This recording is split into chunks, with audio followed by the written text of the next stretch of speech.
Hello my dear students, आज हम लोग बात करेंगे रोटेशनल इक्विलिब्रियम की, साथ ही साथ ट्रांसलेशन इक्विलिब्रियम के कॉन्सेप्ट को भी यूज करने की कोशिश करेंगे। अगर आपको आता है ट्रांसलेशन इक्विलिब्रियम या आपको पता है नेट फोर्स जीरो किस तरीके से हो सकता है, बहुत अच्छा है। अगर आप नहीं जानते और आप पढ़ना चाहते तो आप यूट्यूब पे टाइप कर सकते हैं ट्रांसलेशन इक्विलिब्रियम बाय गैंगबॉर फिजिक्स और आपको स्टेबल, अनस्टेबल और न्यूट्रल टाइप के इक्विलिब्रियम का कॉन्सेप्ट मिल जाएगा। फिलहाल आज हम लोग बात करेंगे रोटेशनल इक्विलिब्रियम की। रोटेशनल इक्विलिब्रियम सिर्फ इसी की बात नहीं कर सकते अकेले, हमें ट्रांसलेशन की भी बात करनी पड़ेगी। इट मींस स्टैटिक इक्विलिब्रियम की बात करनी पड़ेगी। मैं आपको बताऊं, थोड़ा सा कंपेयर करते हैं ट्रांसलेशन का रोटेशन के साथ। ट्रांसलेशन मोशन में, ट्रांसलेशन इक्विलिब्रियम में हम लोग क्या बोलते थे? सिंपल आंसर था कि summation of net sum of all vector, ठीक है, vector sum of all forces should be equal to zero. चाहे फोर्स एक्स के अलोंग हो, वाई के अलोंग हो या जेड के अलोंग हो, किसी भी कोऑर्डिनेट के अलोंग या किसी भी एक्सेस के along net force should be zero. किसकी कहानी है? इक्विलिब्रियम की। हाँ, थोड़ी चीजें हम यहां से और भी कह सकते हैं कि अगर net force zero, it means M, आपको इतना तो आइडिया है ही कि F equal to M A, सब कुछ पढ़ चुके हैं। इट मींस या तो मास जीरो है या acceleration zero. Mass zero possible नहीं है, इट मींस क्या है? एक्सेलरेशन जीरो है। एक्सेलरेशन जीरो होने का मतलब वेलोसिटी क्या है? कांस्टेंट। ये बेसिक बातें हुआ करती थी। बोलो, अगर मैं रोटेशनल में बात करूं तो यहां पर आपको पता है प्रीवियस लेक्चर में हमने टॉर्क का कॉन्सेप्ट पढ़ा। यहां फोर्स तो होता नहीं, फोर्स का क्या होता है? मूवमेंट होता है, दैट इज कॉल्ड टॉर्क। तो यहां पर summation of net torque, torque भी कैसी क्वांटिटी? वेक्टर क्वांटिटी है। तो sum of net torque should be zero for rotational equilibrium. We can also say torque about any axis, x axis, y axis और z axis क्या होगा? Zero रहने वाला है। क्लियर? और यहां पर यह भी कह सकते हैं हम, F equal to M A था, यहां F equal to I alpha होता है। इसका थोड़ा आगे चल के भी जिक्र करेंगे। तो यहां पर नेट टॉर्क क्या है? जीरो। इट मींस या तो आई जीरो है या अल्फा जीरो। अभी मैं आपको बता दे रहा हूं, अगर आपको आई नहीं पता है तो मोमेंट ऑफ इनर्शिया के नाम से जानते हैं, जो कि जीरो नहीं है। तो अल्फा जीरो है। अल्फा जीरो होने का मतलब एंगुलर वेलोसिटी क्या है? कांस्टेंट है। ये बेसिक बातें थी। बोलो, अब एक शब्द पैदा होता है स्टैटिक इक्विलिब्रियम। मैं आपको बहुत ही डिटेल में इस शब्द के बारे में एक्सप्लेन कर चुका हूं। इसी शब्द के बारे में हम बात कर रहे हैं। अगर मैं बात करूं स्टैटिक इक्विलिब्रियम, स्टैटिक इक्विलिब्रियम का मतलब होता है कि net force and net torque both should be zero. It means static equilibrium होता है। हम लोग ट्रांसलेशन के इक्विलिब्रियम की बात पहले कर चुके हैं। आज हम लोग रोटेशन के इक्विलिब्रियम की बात कर रहे हैं। अगर हम दोनों को मिला दें तो this is called static equilibrium. यहां पर नेट फोर्स और नेट टॉर्क दोनों ही जीरो होंगे किसी ऑब्जेक्ट या बॉडी के ऊपर। आप चाहो तो लैंग्वेज में लिख सकते हो कि इन static equilibrium both net force on the body and net torque about any point। Previous lecture में हम लोग ये डिस्कस कर चुके हैं कि टॉर्क हमेशा किसी ना किसी पॉइंट के अबाउट निकालेंगे। हमें बताना पड़ेगा कि हम कहां पर टॉर्क क्या कर रहे हैं, कैलकुलेट कर रहे हैं। अगर आपको टॉर्क बहुत ही अच्छे से आता है तो हम इस लेक्चर को कैरी कर सकते हैं। अगर आपने पढ़ रखा है बहुत ही अच्छा, अगर नहीं पढ़ रखा है तो इसका जस्ट प्रीवियस लेक्चर देखिए आप जाके। टॉर्क बहुत ही इंटरेस्टिंग लेक्चर है, आपको बिल्कुल मजा आ जाएगा। टॉर्क का कॉन्सेप्ट एकदम क्लियर हो जाएगा। तो मैंने लिखा है इन static equilibrium both net force on the body and torque about any point should be zero. Is that clear? Static equilibrium की क्या कहानी है? स्टैटिक इक्विलिब्रियम के लिए दोनों ही चीजें, नेट फोर्स और net torque will be zero about any point. Clear? अब इसका इस्तेमाल हम लोग किस तरीके से करेंगे, मैं आपको इस बात के बारे में एक्सप्लेनेशन देने जा रहा हूं। क्वेश्चन के माध्यम से हम लोग इसके में बात करने वाले हैं कि क्वेश्चन में कैसे सॉल्व करेंगे। रिमेंबर, अगर कोई क्वेश्चन दिया है तो हम ट्राई करेंगे, अगर स्टैटिक इक्विलिब्रियम में है, हम पहले तो देख लेंगे स्टैटिक इक्विलिब्रियम का मतलब हमें ऑब्जेक्ट दिखाई दे जाएगा कि बॉडी स्टैटिक इक्विलिब्रियम में है या नहीं है। उसके ऊपर नेट फोर्स क्या है, अगर जीरो, और उस पर नेट टॉर्क भी क्या है, जीरो। इट मींस रोटेशन नहीं कर रहा है, इट मींस उसके ऊपर क्या है, स्टैटिक इक्विलिब्रियम है। ऐसे क्वेश्चंस को सॉल्व करने के लिए हम लोग टेक्निक का यूज करेंगे। किस तरीके की टेक्निक, हम रोटेशनल और ट्रांसलेशनल दोनों के इक्विलिब्रियम लगा करके क्वेश्चन को सॉल्व करेंगे। इट मींस मैं आपसे बोलूंगा कि फोर्स को क्या कर लेते हैं, जीरो कर लेते हैं, मतलब सारे फोर्सेस क्या है, जीरो है, मतलब अपवर्ड फोर्सेस डाउनवर्ड फोर्सेस के बराबर हैं, ये एक ही बात है। या लेफ्ट फोर्स, जो भी फोर्स लेफ्ट साइड में लग रहा है वो राइट साइड के लगने वाले फोर्सेस के बराबर है। Simple answer. चलो एक क्वेश्चन की बात करते हैं। रसनिक हैलिडे से मैंने एक प्रॉब्लम लिया हुआ है और इस प्रॉब्लम में मेरे से बोला गया कि ये इस तरीके से एक कोई बार बना हुआ है या मेटल का रॉड है, आप ऐसे मान लो, और इस पे बहुत सारे फोर्सेस लग रहे हैं। लेट्स से इस एंड पे फोर्स लग रहा है 20 न्यूटन, इस एंड पे फोर्स लग रहा है F2, क्लियर। और यहां से एक कोई फोर्स F1 काम कर रहा है। उससे पहले एक फोर्स और लगा लेते हैं, यहां पर एक फोर्स 20 न्यूटन है, यहां पर कोई फोर्स F1 है, और उसके बाद एक दो फोर्सेस और लगा लेते हैं। मेरे से बोल रहा है लेट्स से यहां पर कोई फोर्स 10 न्यूटन है, क्लियर।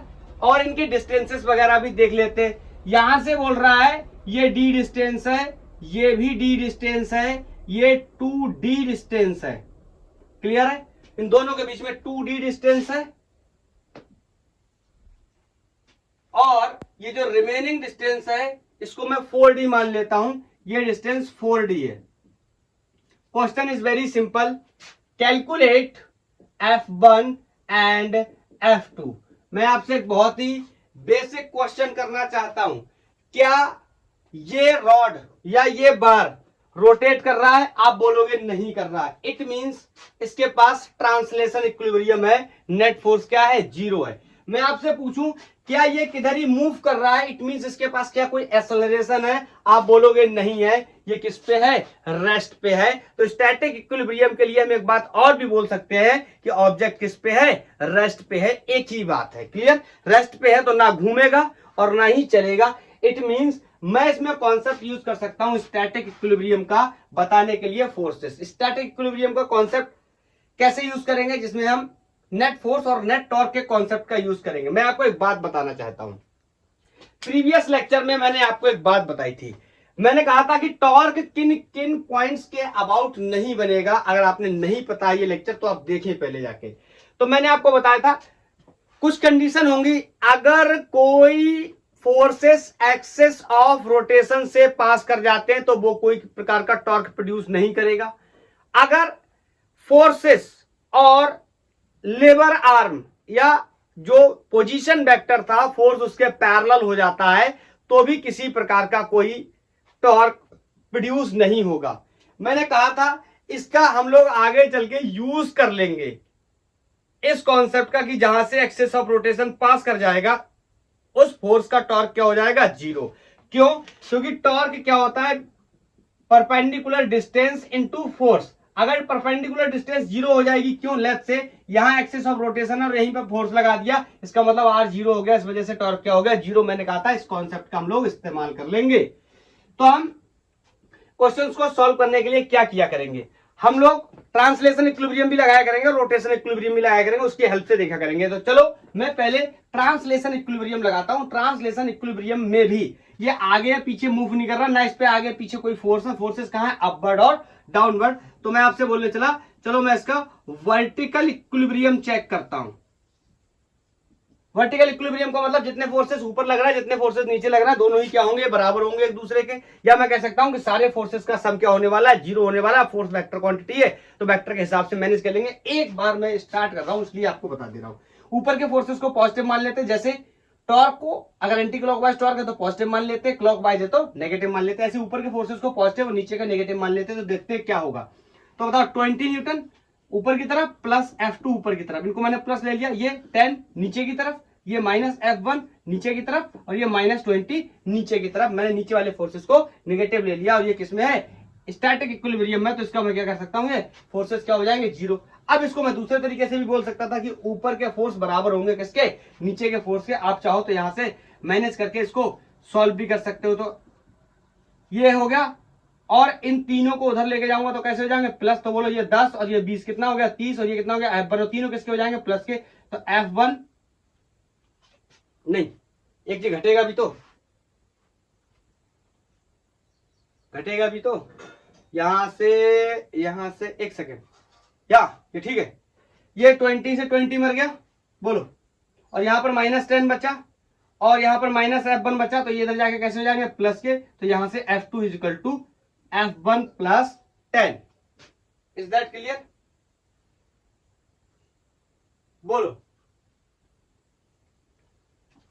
सवाल के हिसाब से अगर मैच कराने की कोशिश करें तो ये 30 न्यूटन है, तो मैं इसको 30 ही कर लेता हूं, ये 30 है, ठीक है। तो ये यहां से कितना बच जाएगा, 30 में से 20 जाएगा, 10 बचेगा, और ये 10 माइनस का बचेगा, और ये 10 माइनस के कितने होगा, 20 इधर जाके कैसे हो जाएंगे, प्लस के 20। या तो ऐसे समझ लो या ऐसे भी समझ सकते थे, देखना दोनों एक ही बात है, मैं इसको मिटा दूंगा बाद में। 20 प्लस F2, ऊपर के फोर्सेस नीचे के फोर्सेस के बराबर होंगे। आई कैन से 10 प्लस F1 प्लस 30, बोलो एक ही बात है, सॉल्व करोगे इतना ही आ जाएगा। ये कितना होगा, 10 और 30 40, और 40 में से उधर जाके 20 गया तो कितना बचा, 20। तो आई कैन से F2 will be F1 plus 20, equation 1।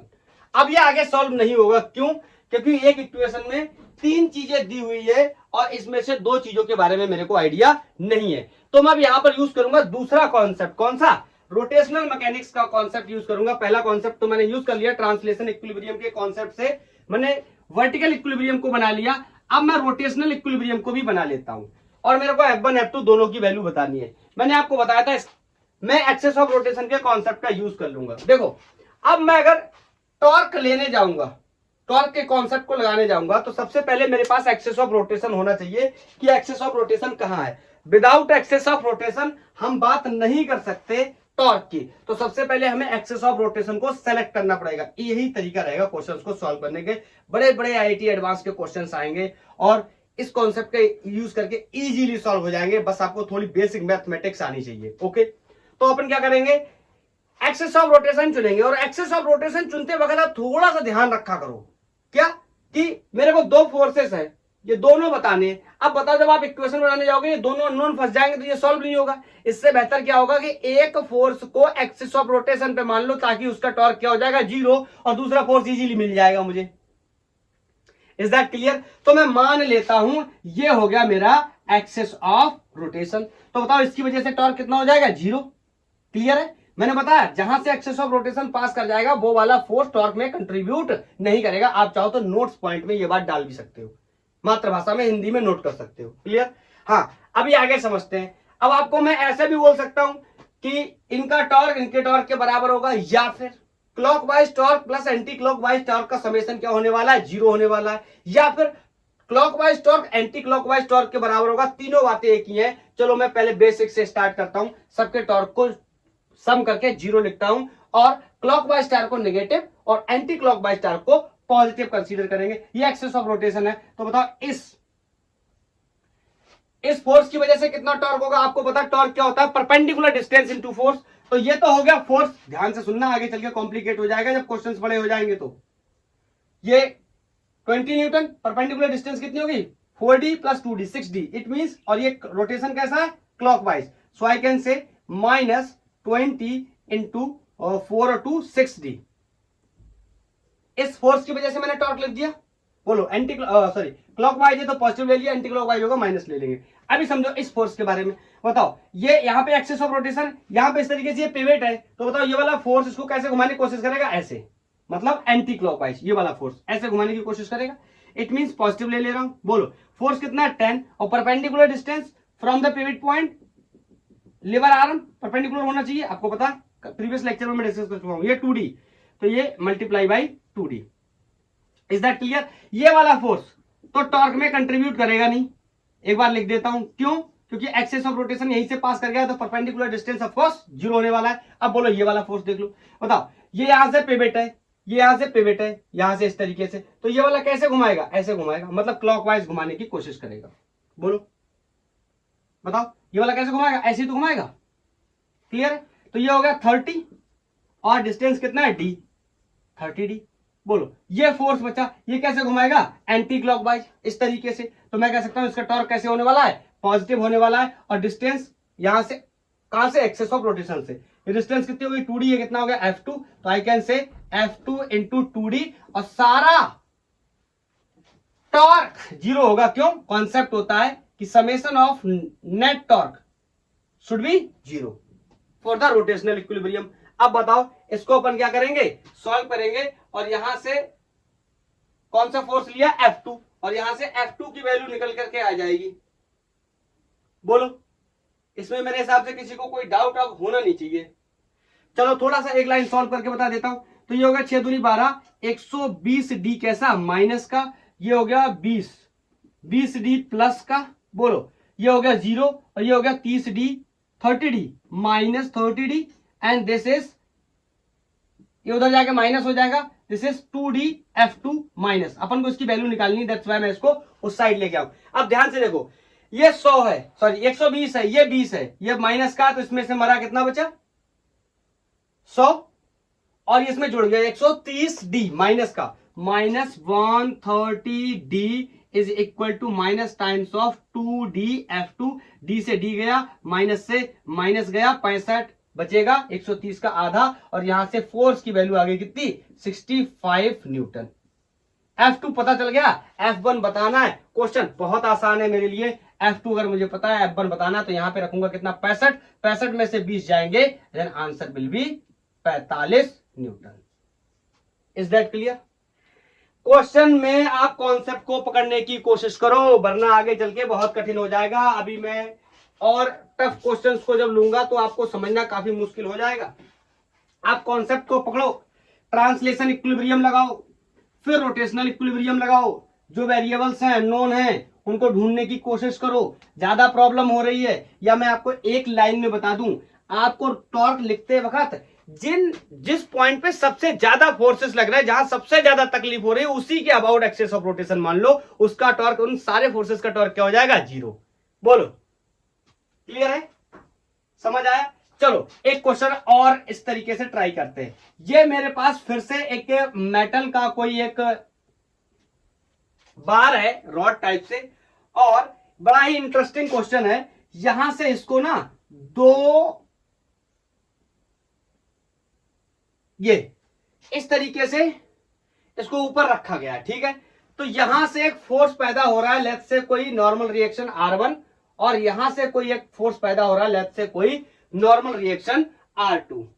Is that clear? हाँ, दोनों ही ये जो बार लगे हुए हैं, ये 10 सेंटीमीटर पे, दोनों जो हुक लगे हुए हैं, ये इंड से 10 सेंटीमीटर की दूरी पे, लेट्स से ये कोई इंड A है, ये कोई इंड B है।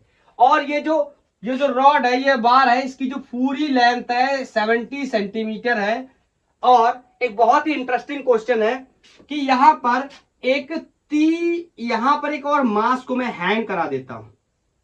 यहां पर एक मास हैंग करा दिया मैंने 6 kg का, जो कि इस एंड से यहां से 30 सेंटीमीटर की दूरी पे है। और ये जो बार है, इस बार का मास भी लिख लेते हैं, क्योंकि बार का मास, चलो मान लो कुछ ना कुछ मास होगा, अभी देख ले लेंगे कुछ ना कुछ। लेकिन इंपॉर्टेंट बात क्या है, ये बार का सेंटर ऑफ मास यहाँ का ही होगा COM। कोई पूछ मत लेना COM क्या होता है, अपन डिस्कस कर चुके हैं। आप यूट्यूब पे टाइप कर सकते हैं centre of mass by gang और फिजिक्स, आपको 4 लेक्चर मिल जाएंगे, देखिए आराम से समझिए सेंटर ऑफ मास क्या होता है। तो बोले यहाँ पर सेंटर ऑफ मास पे कौन लगेगा, फोर्स लगेगा, ग्रेविटेशनल फोर्स लगेगा, या हम कह सकते हैं वेट लगेगा। आई कैन से नीचे की तरफ mg। बोलो अब देखो क्वेश्चन है कि दोनों रिएक्शन बताइए, फाइंड R1 एंड R2। बताओ R1 और R2 मेरे को बताना है। तो मैं एक बात तो बहुत ही आसानी के साथ कह सकता हूं कि चलो इसका मास 4 kg ले रहा हूं। बताओ, पहले ट्रांसलेशन का इक्विलिब्रियम लगा ले रहा हूं, मतलब वर्टिकल इक्विलिब्रियम देख लेता हूं। बोलो वर्टिकल इक्विलिब्रियम में मैंने क्या देखा, ये R1 और ये R2 ऊपर की तरफ लग रहा है, और ये वेट ये 6 kg है तो इसका वेट लग रहा होगा नीचे, ये mg ने लिख के इसको क्या लिख दे रहा हूं 4g, और इसको भी चलो यहां 6 kg का ब्लॉक टांगा है तो इसको लिख दे रहा हूं कितना 6g। नीचे की तरफ दो फोर्सेस है 6g और 4g, ऊपर की तरफ दो फोर्सेस है R1 और R2, और ये कहानी किस में है स्टैटिक इक्विलिब्रियम में, मतलब वर्टिकल इक्विलिब्रियम भी है और रोटेशनल इक्विलिब्रियम भी है। सो आई can say R1 plus R2 is going to be 6 plus 4 is 10g। अब आगे सॉल्व नहीं होगा क्योंकि दो दो अननोन है इक्वेशन में और तीन ही चीजें। क्या आप मेरी बात को समझ पाए? अब क्या है, बहुत ही आसान है, किसी एक की वैल्यू निकाल लो, R1 की R2 की यहां रख दोगे, दूसरी वैल्यू ऑटोमेटिक मिल जाएगी। दूसरी वैल्यू में निकाल सकता हूं किससे, टॉर्क के कॉन्सेप्ट से, रोटेशनल इक्विलिब्रियम के कॉन्सेप्ट से, टॉर्क को जीरो करके, क्योंकि ये स्टैटिक इक्विलिब्रियम में ये बिल्कुल भी मूव नहीं कर रहा है, ना ही रोटेट कर रहा है, तो मैं निकाल सकता हूं क्या टॉर्क। तो सबसे पहली बात है मुझे एक्सेस ऑफ रोटेशन कहां मानना है। देखो सबसे अच्छा यही है, या तो आप R1 पे मान लो या फिर आप R2 पे मान लो, एक जीरो हो जाएगा दूसरे की वैल्यू मिल जाएगी। तो मैं बोल दे रहा हूं let's say axis of rotation is passing from R1, ऐसे भी बोल सकते हैं, या इसी को स्टैंडर्ड लैंग्वेज में बोल सकते हैं, कैलकुलेशन कर रहे हैं किसका, टॉर्क का, किस पॉइंट के अबाउट R1 के। ठीक है, दोनों एक ही बात है। तो बताओ इसका टॉर्क तो जीरो हो गया, तो कौन कौन फोर्सेस बचे, एक ये बचा, एक ये बचा और एक ये बचा, ये तीनों फोर्स मिलकर के टॉर्क लगाएंगे, उनका समेशन ऑफ कोर्स जीरो होना चाहिए। और टॉर्क की क्या कंडीशन होती है, परपेंडिकुलर डिस्टेंस इनटू फोर्स। अगर डिस्टेंस 2D में है तो force into perpendicular component of displacement. Distance तो नहीं बोल सकते, एक्सप्लेन इसलिए कर रहा हूं, हो सकता है कुछ लोग नए हो। हाँ, डिटेल देखना चाहते हैं प्रीवियस लेक्चर देखो, एंजॉय करो। बोलो हाँ, अभी इसके बारे में डिस्कस करते हैं। बोलो, मैंने यहां पर कर लिया, ये कर लिया अपना एक्सेस ऑफ रोटेशन, तो बताओ ये इस रॉड को कैसे घुमाएगा, कुछ ऐसे या फिर ऐसे भी समझ सकते हो, ये दोनों सेम घुमाएंगे, ये उसके अपोजिट घुमाएगा, जैसे चाहो वैसे समझ लो। तो इन दोनों का टॉर्क बराबर होगा इसके टॉर्क के, ऐसे समझ लो, या इसका टॉर्क प्लस इसका टॉर्क प्लस इसका टॉर्क बराबर जीरो टॉर्क। अगर ये और ये पॉजिटिव टॉर्क बना रहा है तो ये नेगेटिव टॉर्क बनाएगा। हाँ ऑफ कोर्स, ये कैसा दिख रहा है एंटी क्लॉकवाइज, तो इसका टॉर्क कैसा होगा पॉजिटिव, तो इन दोनों का टॉर्क कैसा हो जाएगा नेगेटिव। Choice is yours. तो बताओ कैसे लिखूं, चलो बराबर वाला कॉन्सेप्ट यूज करता हूं अब की बार। बोलो 6g, ये तो फोर्स हो गया, परपेंडिकुलर डिस्टेंस कहां से लेंगे, एक्सेस ऑफ रोटेशन से, तो बोलो ये एक्सेस ऑफ रोटेशन से ये डिस्टेंस हुई। बताओ ये इंड से 10 सेंटीमीटर पहले अंदर है, और ये डिस्टेंस यहां से जो मास हैंग किया गया ये 30 सेंटीमीटर थी, तो इतनी बची हुई डिस्टेंस कितनी होगी 20 सेंटीमीटर में ही रख ले रहा हूं, सबको यूनिट कैंसिल हो जाएगा क्योंकि सब बराबर में इक्वल में। ठीक है, बोलो इसका टॉर्क प्लस इसका टॉर्क, तो मैं जोड़ लेता हूं, प्लस इसका टॉर्क कितना हो गया 4g, तो इसका फोर्स हो गया, एंड परपेंडिकुलर डिस्टेंस देखो इसका सेंटर ऑफ मास कहां होगा, जस्ट मिड में होगा, क्योंकि क्या है रेगुलर बॉडी है, तो रेगुलर बॉडी का सेंटर ऑफ मास कहां होता है मिड में, और ये पूरा 70 सेंटीमीटर का है, तो इसका सेंटर ऑफ मास कितना होगा 35 सेंटीमीटर का होगा, लेकिन 35 सेंटीमीटर यहां से होगा, बट मुझे एक्सेस ऑफ रोटेशन से डिस्टेंस लेनी है, तो ये 10 है, तो बचा हुआ कितना है सबको पता चल गया 25। बोलो बराबर इसके टॉर्क के, इसका फोर्स कितना R2, ये डिस्टेंस कितनी हो जाएगी, बोलो ये 10 इधर से चला गया, 10 इधर से चला गया, तो ये डिस्टेंस बची 70 में से 20 चले गए, कितने बचे 50। चाहो तो ऐसे लिख लो, या फिर -6g इंटू 20, -4g इंटू 25, इसके लिए प्लस R2 इंटू 50, आपका आंसर विल बी सेम। बोलो, तो इसको सॉल्व कर दे रहा हूं, ये हो गया 120g, ये हो गया 100g, ये हो गया 50 इंटू R2, यहां एक जीरो से एक जीरो मरा। बोलो 12 और 10 22, एक सेकेंड, बोलो तो यहां से जोड़ लो इसको, ये हो गया 12 10 22g बराबर 5R2, सो आई कैन से 22g is equal to 5R2। देखो g की वैल्यू 9.8 रखो, थोड़ा मैं 10 रख ले रहा हूं, थोड़ा स्टैंडर्ड से हिसाब से काम कर ले रहा हूं, तो यहां से R2 की वैल्यू आ जाएगी, आप 9.8 रख लेना। तो बोलो ये कितना बचा, इससे कटेगा 2, तो 22 दूनी 44 न्यूटन, ये तो समझ में आ ही रहा होगा ना, 10 से जाएगा तो 5 बचेगा 44 न्यूटन। अब एक आ गया 44, और दोनों का जोड़ कितना है 100g, मतलब 10g, सॉरी 100, 10g का मतलब 100, तो एक 44 है तो दूसरा कितना बचा 56, तो ये R2 अगर 44 है तो R1 कितना हो गया 56 न्यूटन। बोलो चाहो तो यहां पर रख के कर लो, R1 plus 44 is equal to 10 जी को मैं 10 रख ले रहा हूं तो ये 100 हो गया, तो R1 की वैल्यू यहां से 56 न्यूटन आ गई। बताओ क्लियर कैसे यूज कर रहे हैं हम इस कॉन्सेप्ट का? आई थिंक आप बहुत ही अच्छे तरीके से समझ पा रहे हैं। बोलो चलो और क्वेश्चंस ले लेते हैं। एससी वर्मा सर की बुक का क्वेश्चन है, बोल रहे हैं दो बच्चे हैं और वो झूला झूल रहे। वो वाला झूला देखा है ना, स्क्रू सा क्या बोलते हैं उसको, मेरे को सीसो पता नहीं क्या बोलते हैं, मेरे को तो सही से पता भी नहीं है। जो पार्क में होता है इसमें बच्चे बैठते हैं दोनों तरफ से, आजकल तो खैर बच्चे नहीं वो लोग भी बैठ जाते हैं, दोनों लोग जाते हैं एक एक तरफ बैठ जाते हैं। कौन किसकी बात हो रही है सर? हाँ उन्हीं की बात हो रही है क्या? आपकी बात हो रही है क्या? मेरी नहीं हो रही। आप जाते होगे ये सब करने के लिए पार्क में, तो वो झूला नहीं होता इस तरीके से झूला होता है। यहां पर टिंगू यहां पे मिंगू दोनों बैठ जाते हैं, उसी की कहानी है। तो क्वेश्चन है कि ये इस तरीके से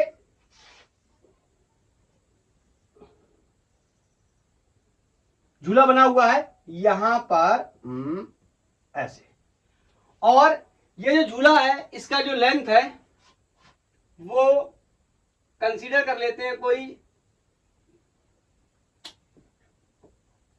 ये मिड में है, ठीक है सेंटर में ही लगाएंगे ऑफ कोर्स। ये लेंथ इसकी 5 सेंटीमीटर है।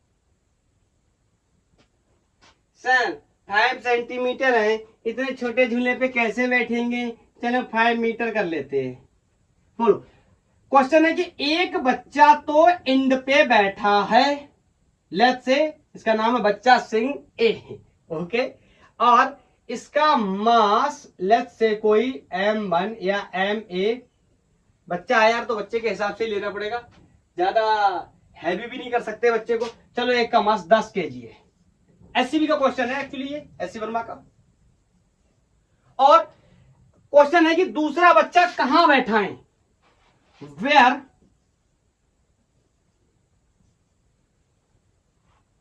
वेयर की स्पेलिंग लिखने में 2 बार लग गए। Where should the other child so that, ज्यादा लंबी लैंग्वेज नहीं लिखेंगे, it is in equilibrium, rotation ना करे, ठीक है। तो मान लेते कहीं ना कहीं बैठाना ही है, मान लेते यहां बैठा लिया और यहां से डिस्टेंस कोई x ले ली। बोलो अगर नहीं, अब दूसरा क्वेश्चन ये है कि अब इसमें फोर्सेस वगैरह की बात कर लें तो बताओ इस पे फोर्स लगेगा नीचे की तरफ mg, इसका मास m2 और मान लेते हैं 15 kg है, तो इस पे वेट लगेगा नीचे की तरफ m2g। अब एक्सिस ऑफ रोटेशन का सवाल है, एक्सिस ऑफ रोटेशन सेलेक्ट करना है। हाँ क्या हम ये कह सकते हैं sir m1 plus m2 g किसके बराबर होंगे? अगर हम चाहें तो यहां से नॉर्मल रिएक्शन की बात कर सकते हैं, लेकिन क्वेश्चन में हमसे इस तरीके की कोई बात नहीं पूछी गई है फोर्सेस के रिगार्डिंग, हमसे डिस्टेंस पूछ रहा है, तो हम सिंपली टॉर्क के कॉन्सेप्ट का यूज कर सकते हैं और एक्सिस ऑफ रोटेशन कहां से पास करा सकते हैं? ऐसी जगह से जहां से हमारा काम बन जाए। बोलो कहां से काम बनेगा? यहीं से पास करा दो ना, एक्सिस ऑफ रोटेशन सबसे बेस्ट रहेगा, तभी इसका नॉर्मल रिएक्शन क्या हो जाएगा 0, और इसके अबाउट टॉर्क और इसके अबाउट टॉर्क क्या हो जाएगा बराबर, क्योंकि ये ऐसे घुमाएगा इसको और ये उल्टा हो गया, ये ऐसे घुमाएगा, मतलब ये क्लॉक घुमा रहा है ये एंटी क्लॉक घुमा रहा है, दोनों का टॉर्क एक दूसरे के क्या होगा बराबर होगा। और टॉर्क क्या होता है? Perpendicular distance into force. तो I can say torque A will be torque B about this point. Clear? ये लिखा हुआ है, आप लिख लो, टॉर्क फलाना दिस पॉइंट के अबाउट कैलकुलेट कर रहे हैं। बोलो हाँ ए किधर गए? ए के लिए बताओ यहां से ये डिस्टेंस फिर कितनी रह गई 2.5 मीटर, क्योंकि ये पूरी डिस्टेंस 5 थी तो इतनी कितनी रह गई 2.5। तो यहां से मैं बोल सकता हूं फोर्स इज m1g, m1 का मतलब 10, g की वैल्यू स्टैंडर्ड लगाऊं या 9.8 ट्रीट करूं? बताओ, कुछ भी ट्रीट कर लो, एलिमिनेट हो जाएगा। बोलो ये हो गया m1g, डिस्टेंस इज 2.5, और इसके लिए m2 मीन्स 15g और डिस्टेंस हो गया x। कोई डिस्टेंस x होगा, हमने मान कर रखा है यहां से, कहां से, जहां से अपन ने माना है क्या, एक्सिस ऑफ रोटेशन। बोलो, तो यहाँ g से g मर गया, कुछ भी ले लो, क्या ही फर्क पड़ता है। ये कितना हो गया 25, ये कितना हो गया 15, तो x हो गया 25/15। इट मीन्स 5 पंजे 25, 5 तिहाई 15, इट मीन्स 1.7 मीटर। 1.6666 आएगा, तो 1.7 मीटर। क्लियर। तो क्वेश्चन पूछा गया था हमसे, एससी वर्मा सर ने पूछा था कि कहां बैठाए उस बच्चे को ताकि ये क्या रह सके, इक्विलिब्रियम में रह सके। तो हमने इस क्वेश्चन को भी हैंडल कर लिया। चलो, बहुत फेमस क्वेश्चन है लैडर का, सीढ़ी लगी होती है और दीवार से सीढ़ी टिकी होती है, और मेरे से नॉर्मल रिएक्शन पूछा जाता है सीढ़ी का कितना होगा, या फिर सीढ़ी दो कंडीशन में रखी हो सकती है कि स्मूथ फ्लोर हो सकता है या फिर रफ हो सकता है, मतलब फ्रिक्शन एक्ट कर सकता है। तो जो मैं क्वेश्चन ले रहा हूं उसमें फ्रिक्शन लग रहा है, मैं कंप्लीट क्वेश्चन लेने की कोशिश करूंगा, और अगर स्मूथ हो जाएगा तो आप अपने आप से कर लेना, फ्रिक्शन को हटा देना, दैट्स ऑल। तो मैं सॉल्व करने चला पहला क्वेश्चन। ये क्वेश्चन भी मैं ले रहा हूं एससीबी से, एससी वर्मा से इसको भी ले रहा हूं। ये मेरे से बोल रहा है कि ये इस तरीके से, ये एक लैडर है, एक सीढ़ी है, ये दीवार के सहारे इस तरीके से टिका हुआ है, और मेरी ड्राइंग बिल्कुल भी इतनी अच्छी नहीं कि मैं यहां पर बंदर या आदमी बना सकूं जो इसके ऊपर चढ़ पाए। बोलो, ड्राइंग के बारे में तो पता ही है बहुत सारे लोगों को, क्या है ड्राइंग। बोलो, चलो मान लेता हूं, पूरा अलजेब्रा टाइप से ही मान लेता हूं, इसकी लेंथ L है, सीढ़ी की लेंथ L है, ठीक है। और दो कंडीशन हो सकती है, सीढ़ी का कोई मास भी हो सकता है, तो सीढ़ी के मास को भी डिस्कस कर लेते हैं। मास ऑफ लेडर को m, l या m मान लेता हूं, गणित में भी इसकी वैल्यू में बाद में ले लूंगा डालने के लिए, पहले अलजेब्रा में समझते हैं, ठीक। और फ्रिक्शन है का मतलब, ध्यान से सुनना, जैसे ये सीढ़ी स्लाइड करने की कोशिश करेगी तो ये पीछे की तरफ स्लाइड करेगी, तो इस पे फ्रिक्शन काम करेगा आगे की तरफ, इट मींस ये रफ सरफेस पे रखा हुआ है। बोलो, क्लियर है। नॉर्मल रिएक्शन की बात कर लेते हैं, बताओ, सीढ़ी इस पर, यहां पर कोई इस तरीके से नॉर्मल रिएक्शन लगाएगा, N2 मान लिया, यहां पर इस तरीके से कोई नॉर्मल रिएक्शन लगाएगा, N1 मान लिया। भैया दोनों तरफ से नॉर्मल रिएक्शन मिलेगा। नॉर्मल रिएक्शन कहां से मिलता है, जब कांटेक्ट में होते हैं हम किसी के, तो हम उस पर फोर्स लगाते हैं, वो हम पे इक्वल एंड अपोजिट फोर्स लगाता है। बोलो, ऐसा कर लेते हैं, इसको N1 इसको N2 कर लेते हैं, ठीक है। हाँ, अब इस सीढ़ी का अपना कुछ ना कुछ मास है, तो इसका CM यहां कहीं होगा, centre of mass. Centre of mass पे ग्रेविटी काम करेगा, ये सेंटर ऑफ ग्रेविटी पे काम करेगा। बोलो, मैं बता दूंगा किसी दिन सेंटर ऑफ मास और सेंटर ऑफ ग्रेविटी में क्या डिफरेंस होता है, और कब centre of gravity centre of mass पे ही काम करता है। तो यहां पर मैंने बोल दिया इसका वेट लग रहा होगा नीचे की तरफ mg। बोलो, तो लगा लेते हैं वही इक्विलिब्रियम की कहानी। हाँ, ये वाली जो दीवार है ना, ये वाली, ये फ्रिक्शन लेस है, इसको फ्रिक्शन लेस करता हूं, वरना ये नीचे ऊपर स्लाइड करेगा तो यहां पर भी फ्रिक्शन आएगा। बोलो, नाम रख लो, इस पॉइंट का नाम कोई A है, इसका B है, इसका कोई C है। क्लियर। और एंगल लेना पड़ेगा, आप चाहो तो स्टैंडर्ड एंगल ले लो, मैं यहां पर 53 डिग्री का एंगल ले रहा हूं, ठीक है। बाद में न्यूमेरिकल वैल्यूज को डाल करके एक न्यूमेरिकल क्वेश्चन भी बनकर तैयार हो जाएगा। तो मास ऑफ लेडर को भी ले लेते हैं, 10 kg का मास हो गया, and the question is find the reaction forces and friction force, दोनों की ही वैल्यू बतानी है हमें कि फ्रिक्शन फोर्स कितना होगा और नॉर्मल रिएक्शन कितना होगा। अब मेरे को फ्रिक्शन जैसी चीजों में कोई प्रॉब्लम नहीं होनी चाहिए, क्योंकि अपन पूरा फ्रिक्शन का कॉन्सेप्ट पढ़ के आए। अगर आपको आता है तो अच्छी बात, अगर आप मेरे से पढ़ना चाहते हैं तो यूट्यूब पे टाइप कर सकते हैं फ्रिक्शन बाय गैंगवार फिजिक्स, आपको प्लेलिस्ट मिल जाएगी, आप जाकर के अच्छे से पढ़ाई कर सकते हैं। चलो, तो शुरुआत करते हैं अपने कॉन्सेप्ट की। बताओ, शुरू करें वर्टिकल इक्विलिब्रियम से, ऊपर नीचे जो फोर्सेस लग रहा है पहले उनको बैलेंस कर लेते हैं। बोलो, वर्टिकल इक्विलिब्रियम की बात करूं या ट्रांसलेशनल इक्विलिब्रियम बोलूं, क्योंकि इस बार फोर्स हॉरिजॉन्टल में भी काम कर रहा है। ये देखो, ये देखो, एक्स के लॉन्ग भी है, माइनस एक्स के लॉन्ग भी है, ऊपर नीचे भी। तो वर्टिकल इक्विलिब्रियम ना लिख के मैं इस बार लिख दे रहा हूं क्या, ट्रांसलेशन इक्विलिब्रियम।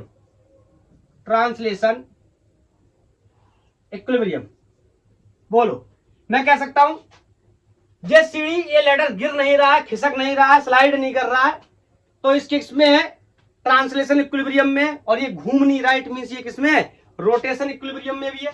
तो मैं आपको बोल सकता हूं कि मैं कह सकता हूं कि इस पर जो फोर्सेस लग रहा है सब एक दूसरे को क्या कर लेंगे, बैलेंस कर लेंगे। तो बताओ N1 किसके बराबर हो जाएगा, फ्रिक्शन के।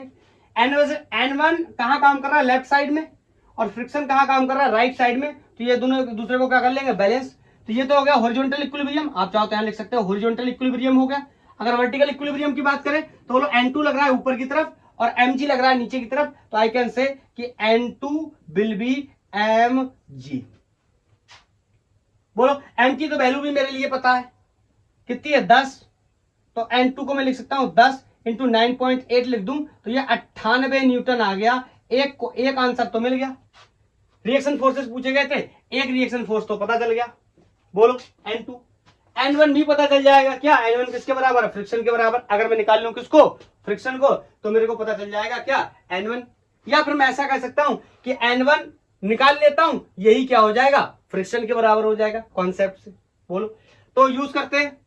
अब बताओ, बड़ा सवाल है कि मेरे को टॉर्क निकालना है, इट मींस मेरे को एक्सेस ऑफ रोटेशन का सिलेक्शन करना पड़ेगा। तो मैं एक्सेस ऑफ रोटेशन का सिलेक्शन करना उस जगह पसंद करूंगा। मैंने गलत बोल दिया, क्या मैं टॉर्क निकालना है, टॉर्क नहीं निकालना है, टॉर्क क्या है, जीरो है। टॉर्क के कॉन्सेप्ट का यूज करके मेरे को बाकी चीजें निकालनी है, तो मेरे को एक्सेस ऑफ रोटेशन का सिलेक्शन करना पड़ेगा। और एक्सेस ऑफ रोटेशन का सिलेक्शन मैं उस जगह करूंगा जहां सबसे ज्यादा मुझे कॉम्प्लिकेटेड दिखाई दे रहा होगा, उस जगह पे फोर्सेस को क्या कर दूंगा, जीरो कर दूंगा। तो आप मेरे को सोच के बताओ कहां पर लगाऊं एक्सेस ऑफ रोटेशन, इसको मानूं, इसको मानूं, इसको मानूं, किसको मानूं, जिसको आप बोलोगे मैं उसको मान लूंगा क्या, एक्सेस ऑफ रोटेशन।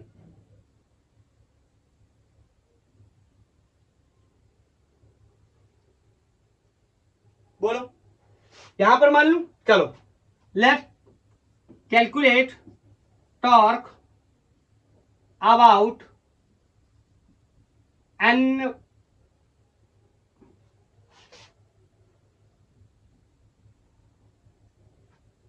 N2, इसको कर लू, वैसे भी इसकी वैल्यू मुझे पता ही चल गई है। तो ये हो गया अपना एक्सेस ऑफ रोटेशन। बोलो, तो इसके अबाउट तो कोई भी टॉर्क बनेगा नहीं। इसके अबाउट कितने फोर्सेस हैं, N2 है, इसका भी टॉर्क क्या हो जाएगा, जीरो। और ये फ्रिक्शन फोर्स है, इसका भी टॉर्क क्या हो जाएगा, जीरो। मैं आपको बहुत बार बता चुका हूं कि जिस जगह से एक्सेस ऑफ रोटेशन पास कर जाएगा उस जगह पर कोई भी टॉर्क नहीं बनेगा। क्लियर, क्योंकि परपेंडिकुलर डिस्टेंस कितनी हो जाएगी, जीरो। तो कौन कौन से फोर्सेस टॉर्क बनाएंगे, सिर्फ ये वाला फोर्स और ये वाला फोर्स क्या बनाएंगे, टॉर्क। और मैं चाहूं तो ये भी कह सकता हूं कि इसका टॉर्क इसके टॉर्क के क्या होगा, बराबर, क्योंकि ये कुछ इस तरीके से घुमाएगा एंटी क्लॉकवाइज और ये इस तरीके से घुमाएगा क्लॉकवाइज। तो बड़ा सवाल ये होगा, परपेंडिकुलर डिस्टेंसेस भी मेरे को पता करने पड़ेंगे। मैं कह सकता हूं इसकी वजह से टॉर्क, इस फोर्स की वजह से टॉर्क, और इस फोर्स की वजह से टॉर्क क्या होगा, सेम। तो दोनों किसी को 1 किसी को 2 मान लिया, तो टॉर्क ड्यू टू 1 बराबर टॉर्क 2, या torque 1 plus torque 2 will be equal to 0, या torque 1 plus torque 2 plus torque 3 plus torque 4 will be equal to 0। इसका 0, इसका 0। बोलो, क्लियर। शायद मैं अपनी बात को समझा पा रहा हूं। तो बोलो, अगर मैं मान लूं यहां पर फोर्स कितना है, mg, mg का मतलब 10 क्वेश्चन में दिया हुआ है, g ये हो गया फोर्स, मास दे रखा है, परपेंडिकुलर डिस्टेंस, यही सबसे बड़ा पॉइंट है। बोलो, ये एक्सेस ऑफ रोटेशन से परपेंडिकुलर डिस्टेंस निकालनी है। अगर आपको नहीं पता है तो टॉर्क का कॉन्सेप्ट देखो देखो देखो जाकर, नहीं सॉल्व नहीं कर पाओगे, आगे चल के तो और भी दिक्कत होगी। Then we will discuss about the MOI, moment of inertia. बोलो, तो यहां से परपेंडिकुलर डिस्टेंस चाहिए, तो ये हो गई परपेंडिकुलर। बोलो, ये तो हो गया फोर्स, ये देखो ये हो गया फोर्स, इस तरीके से फोर्स हो गया, ये डिस्टेंस परपेंडिकुलर हो गई, ये डिस्टेंस मुझे पता करनी है। बताओ, कर सकता हूं, बहुत ही आसान है मेरे लिए। और सेंटर ऑफ मास कहां है, मिड में, तो बताओ ये डिस्टेंस कितनी हो गई, L/2। ये डिस्टेंस निकालनी है। एंगल ये 53 डिग्री दे रखा है, तो ये वाला एंगल भी निकाल सकते हैं। बोलो, दो तरीके हैं मेरे पास, ये 53 है, ये 90 है, तो ये 37 हो गया। ये 37 है एंगल, ये L/2 है, ये मुझे पता करना है, आराम से पता कर सकते हैं। मैं आपको 37 वाला ट्रायंगल बता देता हूं। 37 डिग्री का ट्रायंगल, और मैं ऐसे याद रखता हूं, 7 में से 3 गए 4, तो ये कितना रह गया 3, ये फिक्स होता है 5। और 53 डिग्री वाले को मैं ऐसे याद रखता हूं, आप भी चाहो तो इस ट्रिक को अपना सकते हो। ये 3 है यहां पर, तो ये नीचे 3, ये 4 और ये 5। क्लियर? आप चाहो तो ऐसे यूज कर सकते हो। तो बताओ, ये पॉइंट कोई मान लो ओ मान लो, तो ए ओ मुझे निकालना है, तो मैं यहां से निकाल सकता हूं। चलो पहले मैं लिख लेता हूं डिस्टेंस, ऐसे लिख लेता हूं ए ओ। बताओ इसके लिए यूज करने जाऊंगा तो ऑफकोर्स फोर्स कितना है N1, और परपेंडिकुलर डिस्टेंस वेरी इंपॉर्टेंट, ये फोर्स लग रहा है तो इससे परपेंडिकुलर डिस्टेंस कौन सी हुई, ये हुई। तो ये मान लो कोई ये क्या है ए बी, और ये पॉइंट कोई क्या मान लो सी, तो डिस्टेंस कितनी हो गई सी बी। मैं आपको एक लाइन में एक बात बताता हूं, मेरी बात को बहुत ध्यान से सुनना। Torque is equal to force into distance into force, ऐसे समझो, पहले ध्यान से समझना। जिसको लेबर आर्म बोलते हैं, प्रीवियस लेक्चर में मैंने आपको बताया लेबर आर्म। अगर लेबर आर्म वर्टिकल है, ध्यान से सुनना बहुत, अगर लेबर आर्म वर्टिकल है तो फोर्स हॉरिजॉन्टल होगा। उल्टा करो, अगर फोर्स हॉरिजॉन्टल है तो लेबर आर्म वर्टिकल होगा। या फिर अगर मैं कहूं लेबर आर्म हॉरिजॉन्टल है तो फोर्स कैसा होगा, वर्टिकल होगा। ये दोनों एक दूसरे का परपेंडिकुलर होंगे तभी तो टॉर्क बनेगा, अदरवाइज नहीं बनेगा। बोलो, समझ लो दोनों को, यहीं पे कैसे समझ लो। फोर्स कैसा है, हॉरिजॉन्टल, हॉरिजॉन्टल ही तो है, माइनस एक्स में काम कर रहा है, तो लेबर आर्म कैसा होगा, परपेंडिकुलर। बोलो क्लियर, समझ गए? तो ये डिस्टेंस मुझे चाहिए होगी सीबी, ये मैं बहुत ही आसानी से निकाल लूंगा। बोलो, इसके कंपोनेंट बना लूंगा, ये एल का cos 53 हो जाएगा। लिख दूं, इसको तो लिख ही सकता हूं एटलीस्ट। बोलो, ये वाली डिस्टेंस कितनी जाएगी, ये एल, ये 53, तो ये हो गया कितना, एल का cos 53। अब मेरे से यहां पर कोई ये सवाल नहीं पूछ सकता ये एल का cos 53 कैसे हो गया, हम लोग वेक्टर में डिस्कस कर चुके इस बात। ये कॉन्सेप्ट में हटा दे रहा हूं, आप नोट्स में डाल लेना कहीं शार्प मेमोरी के लिए। ऐसा वैसे बोल सकते हैं हम लोग क्वेश्चंस को सॉल्व करने के लिए। तो ए ओ निकालना है, चलो ये डिस्टेंस निकालनी है। यहाँ पे मैं ट्रायंगल को बाहर निकाल लेता हूँ। ये डिस्टेंस कितनी हो गई, L/2। ये पॉइंट क्या हो गया ए, ये पॉइंट क्या हो गया ओ, इसकी मेरे को जरूरत नहीं है। ये एंगल 37 डिग्री। बताओ, ये बताना, ये पता है मैं किसका यूज कर सकता हूँ, कॉस का कर सकता हूँ क्या, cos 37, cos क्या होता है, base is AO upon hypotenuse is L/2। ये पलट के ऊपर आ जाएगा, और cos 37 की वैल्यू मैं यहां से निकाल सकता हूं। cos 37, cos क्या होता है, बेस मींस 4, हाइपोटेनस इज 5। तो ये हो गया कितना, 4/5 is equal to AO upon L/2। ये 2 पलट के ऊपर जाएगा, इससे कैंसिल हो जाएगा, तो यहाँ क्या बचेगा 2/5। तो आई कैन से AO की वैल्यू मिल गई मेरे को क्या, 2/5। तो यहां पर रख सकता हूं मैं क्या, 10G 2/5 N1। इसकी वैल्यू कितनी, CB is L cos theta. ये वैल्यू कितनी हो गई, L cos थीटा, और cos कितना है 53। तो यहां से मैं बोल सकता हूं L cos 53 की वैल्यू को चाहूं तो मैं sin 37 की तरह भी लिख सकता हूं, एक ही बात होती है 90 माइनस थीटा। ओके, या फिर cos 53 की वैल्यू को यहां से कैलकुलेट भी कर सकता हूं, cos बेस अपॉन हाइपोटेनस। तो ये आ गया 3/5 is equal to CB। This is 3L upon 5, और यहां से ये L सॉरी रह गया, तो यहां पर ये इस तरीके से L। क्लियर, यहां L से L एलिमिनेट हो गया, ये 5 से ये 5 एलिमिनेट हो गया, और यहां से N1 की वैल्यू निकाल लूंगा, कितना हो जाएगा 20G/3। N1 is equal to 20G/3, और इसकी वैल्यू रख दूं कितना 9.8/3। तो जब मैं इसको सॉल्व करने जाऊंगा तो ये 100 और दूनी 16, 196/3, तो ये 65 आ जाएगा। कितना आ जाएगा, 65 न्यूटन। बताओ, N1 भी पता चल गया, N2 तो पहले ही निकाल लिया था 98। कह रहा था फ्रिक्शन बताओ, और कॉन्सेप्ट से देखा था मैंने कि ये वाला फोर्स और ये वाला फोर्स क्या है, बराबर। तो मैं कह सकता हूं कि फ्रिक्शन भी कितना होगा, 65 न्यूटन ही होने वाला है। बोलो, इज दैट क्लियर?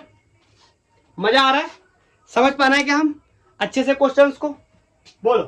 तो ये एससी वर्मा सर की बुक का क्वेश्चन था। एक क्वेश्चन मैं एससी वर्मा से और लेना चाहता हूं, मेरे को ठीक अच्छा क्वेश्चन लगता है कि इस बार ये लेडर ऐसा है ना, ये इस तरीके का लेडर है। अब की बार लेडर ऐसा नहीं करेंगे, अब की बार लेडर को इस तरीके से बैंड कर लेते हैं, इस तरीके से, मतलब ऐसा कर लेते हैं जैसे वो आपने देखा ना, जब वो लोग पेंट करने आते हैं, पेंट करने वाले लोग आते हैं तो इस तरीके का सीढ़ी होता है, तो इसके ऊपर पैर रख करके क्या करते हैं, पेंट करते। तो इस तरीके का सीढ़ी लेते, देखते क्या कैलकुलेट हमसे करवाएगा और किन चीजों के बारे में हमें बताएगा। बोलो, क्लियर है?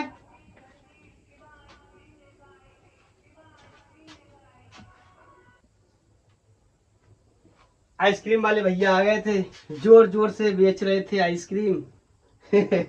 मैंने बोला यार थोड़ा सा स्लो कर लो, अभी क्या कर सकते हैं, बोलो उनका भी काम है, कर रहे हैं बेचारे। चलो ये इस तरीके से मेरे पास लैडर है। इस बार ये सीढ़ी कुछ इस तरीके से रखी हुई है,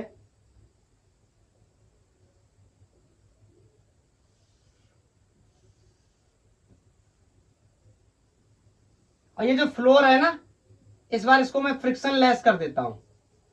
ये फ्रिक्शन लेस है यार, इस पर ये टच कर रहा है, ठीक है ना, फ्लोर पे रखे यार, अरे हवा में थोड़ी टांग रहेगी उसकी, तो बताओ। यहां पर ना पेंट करने वाले टिंगू बैठे हैं, ये टिंगू है, पेंट करते हैं और बहुत ही खाते पीते घर के हैं ये। हाँ हल्के में मत लेना है ना, 80 किलो के हैं ये। और बताओ यहाँ पे क्रॉस बार लगा हुआ है, ये क्रॉस बार आपने देखा ही होगा सीढ़ी को पकड़ने के लिए, नहीं तो इसके दोनों पैर खुल जाएंगे। बोलो अब मेरे से क्वेश्चन है कि इसने यहां से normal reaction of course N लगाया होगा और इसने भी एन लगाया होगा, ये बहुत बेसिक बात है। पूछो क्यों, बताओ। दोनों ही पैरों पे बराबर बराबर वेट होगा ऊपर से, तो यहां से भी नॉर्मल रिएक्शन एन लगेगा, यहां से भी एन लगेगा, यहां से N1 और N2 बिल्कुल भी नहीं लगेगा, सेम लगने वाला है। क्लियर। तो पहला क्वेश्चन है find normal reaction by floor on both legs of ladder। सीढ़ी के दोनों पैरों पे कितना लगेगा, ठीक। दूसरा पार्ट भी इसमें कैलकुलेट करना, दो चीजें। दूसरा पार्ट है ये जो क्रॉस बोर्ड लगा है ना, सॉरी क्रॉस बार लगा है ना, इसके अंदर कितना टेंशन होगा, टेंशन एन क्रॉस बार, ठीक। आप नोट कर लो इसको, दोनों चीजें हम कैलकुलेट करने जा रहे हैं एक एक करके। तो सबसे पहले तो नॉर्मल रिएक्शन ही कैलकुलेट कर लेते हैं, जो कि बहुत ही आसान है मेरे लिए। बोलो ये टिंगू ऊपर बैठे, नीचे की तरफ ग्रेविटी मतलब इनका वेट लगेगा, और वेट विल भी कितना, भारी भरकम है तो 80 जी। ऊपर से नीचे की तरफ 80 जी फोर्स, नीचे से ऊपर की तरफ दो फोर्स, कौन, एन और एन, और किसमें है, इक्विलिब्रियम में है। बोलो बोलो बोलो, स्टैटिक इक्विलिब्रियम में है। तो मैं वर्टिकल इक्विलिब्रियम की कहानी को यूज कर सकता हूं और बोल सकता हूं क्या, ऊपर के फोर्स नीचे के फोर्सेस के बराबर, it means N plus N बराबर 80 जी। बोलो तो यहां से N is equal to 40 g, ये हो गई वैल्यू। अब जी की वैल्यू 9.8 रखना है या 10 रख लेना, 9.8 रख लेना। तो यहां से मैं रख दे रहा हूं, चलो अच्छा 40 इंटू 9.8, तो ये वैल्यू आ गई 392 न्यूटन के पास, ठीक है। ये 392 आ गया। अब दूसरा क्वेश्चन है कि कितना टेंशन होगा क्रॉस बार में। एक चीज आप और मेंशन कर लेना, ये जो एंगल है ये 60 डिग्री दिया हुआ है, ठीक है, नहीं तो विदाउट एंगल सॉल्व नहीं होगा। क्लियर है, ये एंगल 60 डिग्री दिया हुआ है। तो बोलो अब मेरी बात को ध्यान से सुनना, ये क्रॉस बोर्ड से जब मैं निकालने जाऊंगा इसमें टेंशन, तो मेरे को टॉर्क के कॉन्सेप्ट का यूज करना पड़ेगा। तो बताओ टॉर्क निकालना है, तीन जगह फोर्स लग रहा है, यहां यहां और यहां। मुझे कहीं ना कहीं क्या मानना पड़ेगा, एक्सिस ऑफ रोटेशन। मैं अपनी समस्याओं को कम करने के लिए एक्सिस ऑफ रोटेशन यहां मान लेता हूं। बोलो लेट से calculate torque about vertical point. इस पॉइंट के अबाउट टॉर्क कैलकुलेट कर रहा हूं, तो इसका टॉर्क क्या हो जाएगा, 0, क्योंकि यहां पर अपन क्या बना लेंगे, एक्सिस ऑफ रोटेशन। तो इसका टॉर्क 0 किसका बचा है, इसका और इसका। तो मैं ये भी कह सकता हूं कि ये क्लॉक घुमाएगा तो ये एंटी क्लॉक घुमाएगा, मतलब दोनों का टॉर्क क्या होगा, 0। बल्कि तो मैं ये भी कह सकता हूं इसका टॉर्क, इसका टॉर्क, इसका टॉर्क, तीनों का टॉर्क क्या होगा, 0। जिसमें इसका टॉर्क तो मैंने 0 कर लिया, तो इसका टॉर्क और इसका टॉर्क दोनों का बराबर हो जाएंगे। बोलो वेरी सिंपल। अब डिस्टेंस समझे यहां पर निकालनी है। हाँ एक चीज और यहां पर मेंशन कर लेंगे, ये डिस्टेंस 1 मीटर है यहां से यहां तक, और यहां से यहां तक भी 1 मीटर है। क्लियर, बोलो। तो बताओ जब मैं निकालने जाऊंगा इसके लिए फोर्स नॉर्मल रिएक्शन के लिए, चलो पहले सस्ता वाला निकालता हूं। सस्ता वाला कौन है, ये। तो मैं बोल सकता हूं इसको 1 बोल ले रहा हूं, इसको 2 बोल ले रहा हूं। तो टॉर्क 1 ड्यू टू 2, तो टॉर्क 1। बताओ इसका फोर्स कितना है, टेंशन। और परपेंडिकुलर डिस्टेंस देखो, यहां से ये चाहिए ना, ये परपेंडिकुलर डिस्टेंस चाहिए ना, यही तो 1 मीटर है। देखो ये तो 1 मीटर है, इसको मैं बोल सकता हूं 1 मीटर। यहाँ फोर्स कितना है, नॉर्मल रिएक्शन, और यहाँ डिस्टेंस चाहिए होगी। ध्यान से सुनना, ये फोर्स इस तरीके से है, ये मैंने बोला ना, अभी मैंने क्या बोला था, लेबर आर्म अगर हॉरिजॉन्टल है तो फोर्स वर्टिकल होगा, लेबर आर्म वर्टिकल है तो फोर्स हॉरिजॉन्टल होगा, यहाँ फोर्स कौन है वर्टिकल, तो लेबर आर्म कौन होगा हॉरिजॉन्टल। मतलब ये डिस्टेंस मुझे कैलकुलेट करनी है, एक्चुअली तो ये डिस्टेंस यहां से कैलकुलेट करनी है, very sorry, axis of rotation से भैया, याद आया, एक्सिस ऑफ रोटेशन से पॉइंट ऑफ एप्लीकेशन को मिलाते थे, परपेंडिकुलर डिस्टेंस पता करते थे। बोलो हाँ, अब ये डिस्टेंस कोई लेफ्ट से मैंने नाम रखे नहीं रखे, तो इसको ए बी, इसको सी बोल दे रहा हूं, तो मान लो ये डिस्टेंस कोई ए बी है, ठीक है। ये आप इससे परेशान मत हुआ करो, आपने बाद में मान लिया, पहले क्यों नहीं माना, जब जरूरत पड़ जाए तब मान लो, क्या फर्क पड़ता है। बोलो इस ट्रायंगल को बाहर निकाल लेता हूं थोड़ा सा आपको समझाने के लिए। ये पॉइंट ए है, ये पॉइंट बी है। बोलो ये पूरा एंगल 60 था, तो इसको 20 से फाड़ दिया, 30 रह गया।